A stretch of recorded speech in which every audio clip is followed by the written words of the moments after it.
Olá, um tema que sempre, em relação ao qual eu sempre recebo alguns e-mails, pedidos para que ele seja abordado sob vários ângulos, é exatamente a relação entre psicanálise e sofrimento, especialmente entre psicanálise e sintomas. É um tema importante, a meu ver, relevante, um tema muito também relacionado ao nosso tempo e cada vez mais é válido estarmos aqui falando sobre psicanálise e sintomas. Especialmente hoje, se olharmos o território da saúde mental, nós vemos aí dois grandes processos em andamento, dois detalhes muito importantes que sempre se apresentam no território da saúde mental. Primeiramente, uma ampla profusão de sintomas que recebem as mais diversas nomenclaturas, especialmente, portanto, uma ampla profusão de quadros clínicos compostos por diversos sintomas. Vivemos uma era da psicopatologia contemporânea, por exemplo, protagonizada pelo manual chamado DSM-5, é um manual produzido por norte-americanos e que tem uma existência mais evidente, mais concreta, especialmente nos Estados Unidos, um uso mais concreto nos Estados Unidos.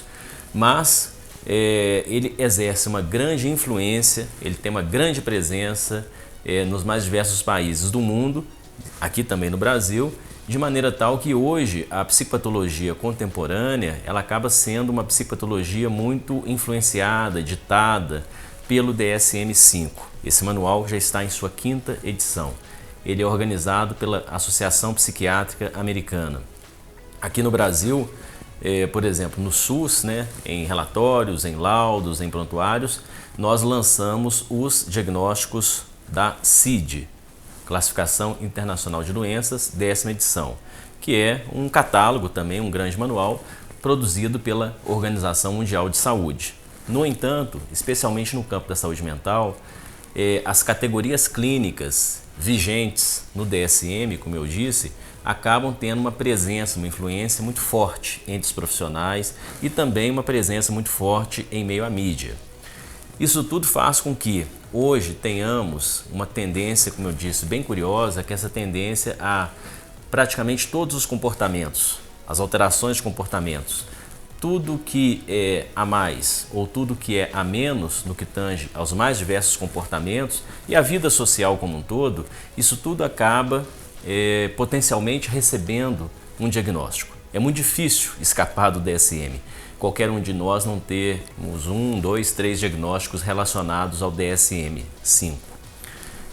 Então nós temos essa era de uma grande profusão, com o seu ônus e o seu bônus, de maneira tal que, em meio a diversas categorias clínicas, que hoje todos nós temos acesso a ela, por exemplo, em meio à internet, à mídia, de tal maneira que é muito comum que a saúde mental hoje seja caracterizada por isso.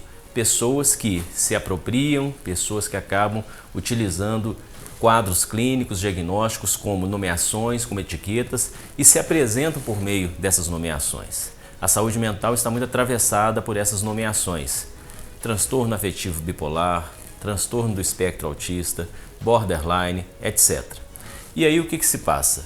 É extremamente comum que os pacientes eles cheguem hoje aos dispositivos da saúde mental, ou eles cheguem também à clínica psicanalítica já portando, sustentando esses diagnósticos, sustentando essas nomeações e se apresentando por meio dessas nomeações. Há pessoas que chegam para nós e dizem: eu sou borderline, eu sou afetivo bipolar, ou eu tenho um transtorno de alteração do humor, algo dessa ordem.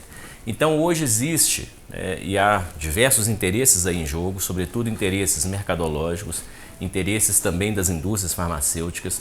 Há diversos interesses que fazem com que cada um de nós possa ter à sua disposição, tal como se fosse uma roupa, preta por ter, totalmente pronta para se vestir e sair usando, um diagnóstico relacionado ao campo da psicopatologia e, portanto, vigente na saúde mental. Como eu disse, são duas grandes características que me chamam a atenção hoje na saúde mental. Esse conjunto que acaba se transformando uma espécie de supermercado dos diagnósticos, então que estão muito presentes no campo da saúde mental e as pessoas utilizam, vários profissionais também acabam pensando os fazeres da clínica a partir dessas nomeações. E ao lado disso, nós temos também a grande tendência a se pensar que esses sintomas, o sofrimento associado a esses sintomas, ele poderia ou ele haveria de ser totalmente sanado. Então temos esse chamado à cura, esse chamado à terapeutização, a tentativa de apaziguamento, eliminação, transformação total e radical dos sintomas e, portanto, do sofrimento, atrelados a esse enorme conjunto de possibilidades de nomeações e de apropriações dos diagnósticos. Então esse é o duplo fenômeno, não é mesmo? Ou seja, apropriação dos diagnósticos, sustentar diagnósticos, se embaraçar com nomenclaturas que indicariam certos diagnósticos e, ao mesmo tempo, a expectativa de que, ao nomear o sofrimento, por meio dessas categorias contemporâneas, poderia haver uma forma de intervenção total, intervenção que realizasse uma espécie de extirpação, uma evaporação de todo o sofrimento associado aos sintomas. E a psicanálise em relação a isso? O que nós podemos verificar, o que nós podemos argumentar?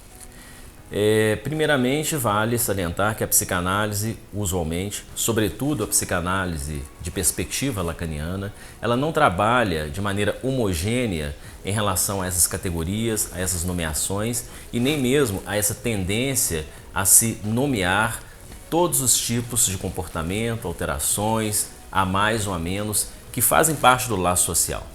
Então a psicanálise ela tem outra perspectiva, ela não trabalha nessa perspectiva da profusão e da oferta indiscriminada de quadros clínicos que nomeariam em tese modalidades de sofrimento.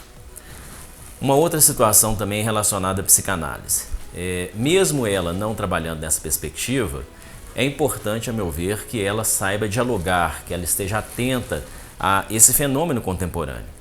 Se de fato a psicanálise há de estar, como Lacan sugeriu, Lacan propôs, é um grande desafio, a psicanálise ela deve localizar em seu horizonte a subjetividade de seu tempo, nós temos que considerar que faz parte da subjetividade atual essas apropriações e os efeitos dessas apropriações em relação aos quadros clínicos, em relação aos diagnósticos que estariam sendo designados por meio desses quadros.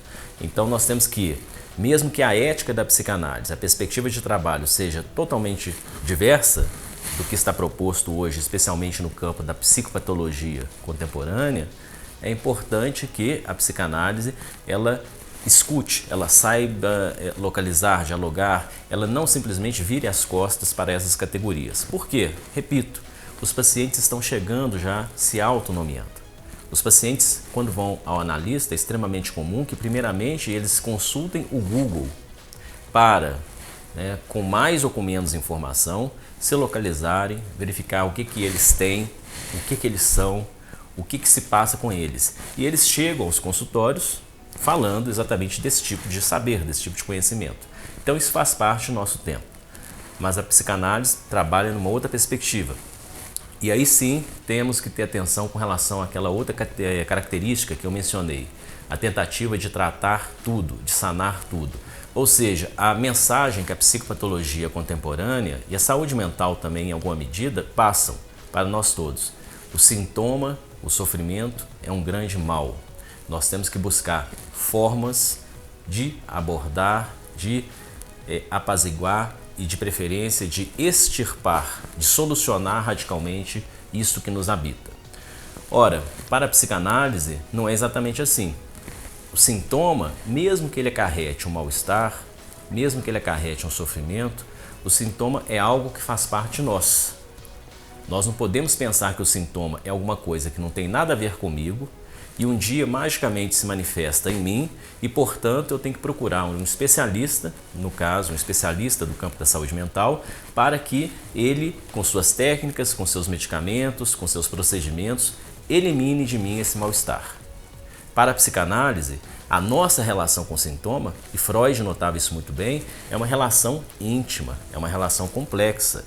O sintoma não é simplesmente um alienígena, né, algo totalmente estranho, alheio, o outro, que me invade, se manifesta em meu corpo, se manifesta em meus pensamentos ou se manifesta em meus afetos, sob as mais diversas formas, e que, portanto, eu tenho que extirpar, eliminar isso de mim.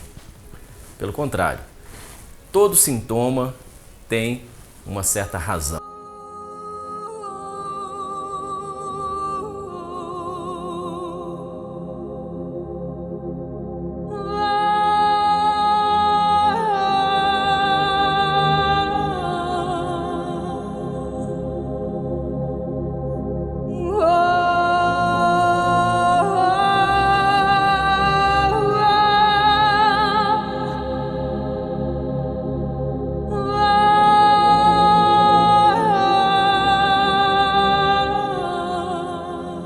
Ou seja, para a psicanálise, todo sintoma tem uma função.